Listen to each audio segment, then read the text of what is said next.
Hi friends, ఈరోజు పచ్చి కొబ్బరితో కొబ్బరి లౌజ్ చేస్తున్నామండి.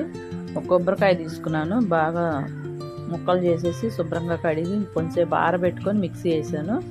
మిక్సీ వేసినాక బెల్లం వేసి పాకం పట్టాము. బెల్లం వేసి బాగా పాకం పట్టాం, గట్టి పాకం వచ్చిందండి. పాకం పట్టిన తర్వాత కొంచెం నీళ్ళు వేసి పాకం పట్టి కొంచెం యాలక్కాయల పొడి వేసాను. కొంచెం నూగులు కూడా వేసానండి, ఇంట్లో నూగులు ఉంటే నూగులు కూడా వేసాను. ఇంకా కొంచెం కలర్ వేసాను, వీడియో కోసం కలర్ వేసాము. మీకు అవసరమైతే వేసుకోండి, లేకపోతే లేదు. నేనైతే వీడియో కోసం వేసాను.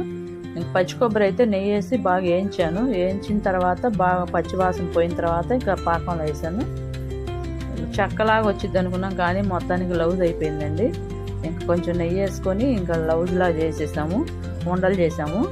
దీనివల్ల బాగా యూజ్ అయిద్దండి, డైజెషన్ బాగా అయిద్ది, ఇమ్యూనిటీ పవర్ ఎక్కువగా ఉండిద్ది. మిషన్ కుడతా ఉన్నాం కదా, ఎమ్మటే ఎనర్జీ వస్తూ ఉండిద్ది అని చెప్పి నేనైతే ఇలా చేసి అప్పుడప్పుడు ఇలా తింటా ఉన్నాము. టేస్ట్ బాగుందండి, చూస్తే పాకం బాగా కుదిరింది, లౌజ్ అయింది బాగా. ఇలాగే చేసుకుంటా ఉంటే బాగుండిద్ది అని చెప్పి నేనైతే ఇలా చేసుకున్నాను. అప్పుడప్పుడు కొబ్బరికాయ దొరికితే ఇంకా ఇలా తెచ్చుకొని చేసుకోవటమే. మనం అయితే చాలా బాగుందండి, లౌజ్ అయితే బాగా కుదిరింది కూడా. మీరు కూడా చేసుకోండి, చూడండి ఎలా ఉందో. ఇమ్యూనిటీ పవర్ అయితే బాగా పెరిగిద్ది అంట. ఇంక నేను చేసి కూర్చొని టేస్ట్ ఎలా ఉందో చూస్తున్నాము.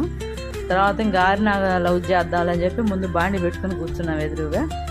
అందుకని మిషన్ కుడతా ఉంటే బాగా ఎనర్జీ తగ్గిపోతుందండి, అందుకని ఇలా చేసుకొని తింటా ఉందామని చెప్పి మేమైతే ఇలా చేసాం. తర్వాత కొంచెం నెయ్యి వేసుకొని ఉండలు చేసేసాను. ఇంకా టేస్ట్ బాగుందండి, చూడండి మీరు కూడా. బాగుంటే మీరు కూడా ట్రై చేయండి. ఎలా ఉందో నచ్చిన వాళ్ళు కామెంట్ చేయండి, లైక్ చేయండి, సబ్స్క్రైబ్ చేసుకోండి మా వీడియో కూడా. బాయ్.